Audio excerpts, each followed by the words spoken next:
নমস্কার বন্ধুরা, আমি আবার হাজির হয়েছি নতুন রেসিপি নিয়ে। আজকে আমি দেখাবো ভেজ স্যান্ডউইচ। চলুন দেখে নিই কী কী উপকরণগুলি লাগছে। মাঝারি সাইজের গাজর, ছোট সাইজের একটা ক্যাপসিকাম, টমেটো, মাঝারি সাইজের পেঁয়াজ, একটা শসা। রেসিপিটা খুব টেস্টি। আমি এই রেসিপিতে অনেক সবজি ব্যবহার করেছি, তাই এই রেসিপিটি খুব হেলদি। আর লাগছে পাউরুটি, 4 পিস পাউরুটি নিয়েছি। আমি একটা কাঁচের বাটি নিয়েছি। এই ভেজিটেবিলগুলো সব এক জায়গায় নিয়ে আমি মাখিয়ে নেব। ভিডিওটা আপনারা দেখুন, বাড়িতে খুব তাড়াতাড়ি এই রেসিপিটা চটজলদি করতে পারবেন।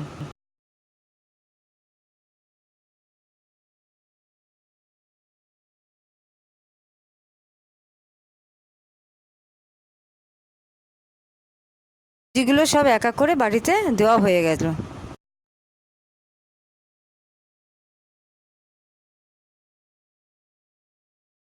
আমি এর মধ্যে 1 চামচ বাটার দিচ্ছি।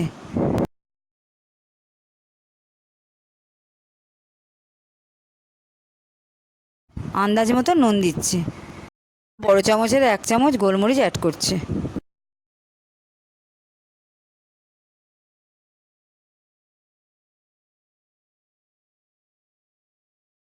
উপকরণগুলো আমার দেওয়া হয়ে গেছে। এবার এগুলো ভালো করে মাখিয়ে নেব। আমি এখানে চাট মশলা ব্যবহার করিনি, আপনারা ইচ্ছা করলে দিতে পারেন। আপনারা এইভাবে সবজিগুলোকে মাখিয়ে নেবেন। প্রত্যেকটা পাউরুটির সাইডগুলো এবার কেটে নেব।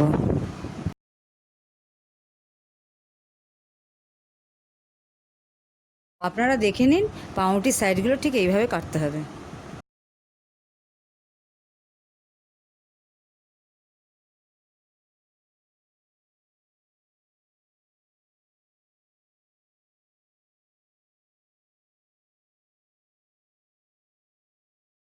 চার পিস পাউরুটি ঠিক একইভাবে আমি কেটে নিলাম। এবার পাউরুটির গায়ে টমেটো সস লাগাচ্ছি।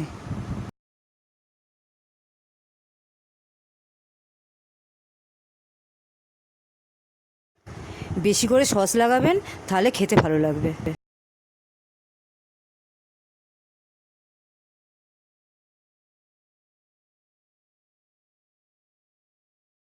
রুটির ওপরে মাখানো সবজিগুলো দিয়ে দিচ্ছি। এই রেসিপিটি আপনারা বাচ্চাদের লাঞ্চ বক্সেও দিতে পারেন। বাচ্চারা খুব আনন্দ করে খাবে। যারা এই সবজি খান না, তারাও এটা খুব স্বাদ করে খাবেন। এভাবে আমি একটা স্যান্ডউইচ তৈরি করে ফেললাম।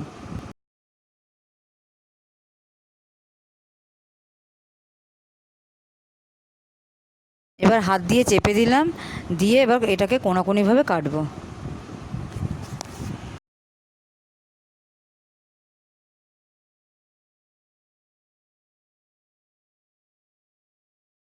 আপনারা বাড়িতে এই ভেজ স্যান্ডউইচটা ঠিক এইভাবে তৈরি করে ফেলবেন।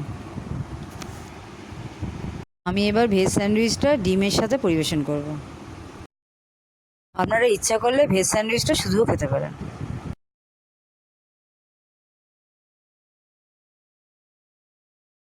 বন্ধুরা, আমার এই ভিডিওটা প্রথম থেকে দেখবেন এবং বাড়িতে আপনারা এটা ট্রাই করবেন, করে আমাকে কমেন্ট বক্সে আমাকে জানাবেন আপনাদের এই রেসিপিটি কেমন লাগলো।